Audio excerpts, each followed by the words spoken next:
Welcome to Michigan in Focus. I'm Bruce Walker, Great Lakes Regional Editor for the Center Square. Although it's been a relatively mild winter this year by Michigan standards, last month saw a couple of major storms. One, an ice storm that knocked out the power for hundreds of thousands of homes and businesses in the state, many for extended periods of time. These power outages occurred as two of the state's largest utilities sought approval for major rate hike increases while they were cutting costs in their own shops. Joining me today to discuss what this all means for Michigan energy consumers is the Center Square's managing editor, Tom Ganter. DTE and Consumers Energy are the two major energy suppliers here in Michigan. They say that they plan to improve grid reliability, but said it requires intense long-term investment and that will require a strategic investment in the grid that they have already invested more than $500 million in, or increased it by $500 million from $1 billion to $1.5 billion.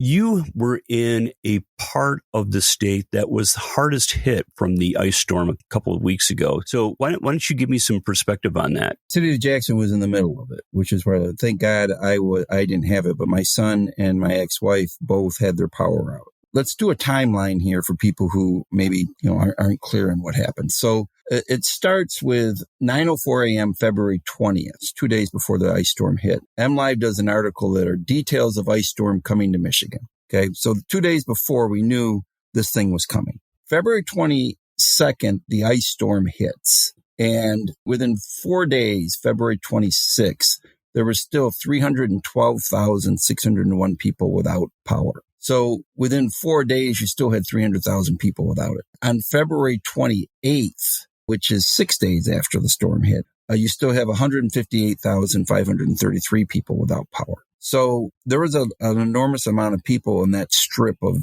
lower central Michigan that had to do without power.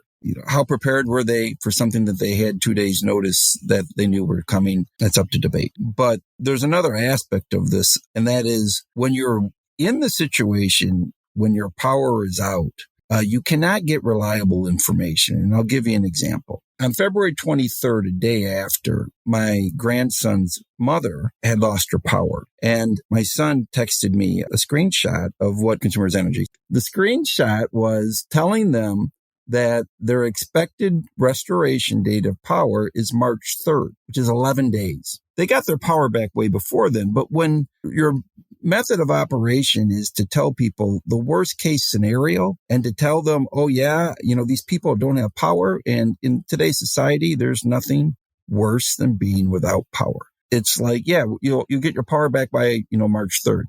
They got it back way before then.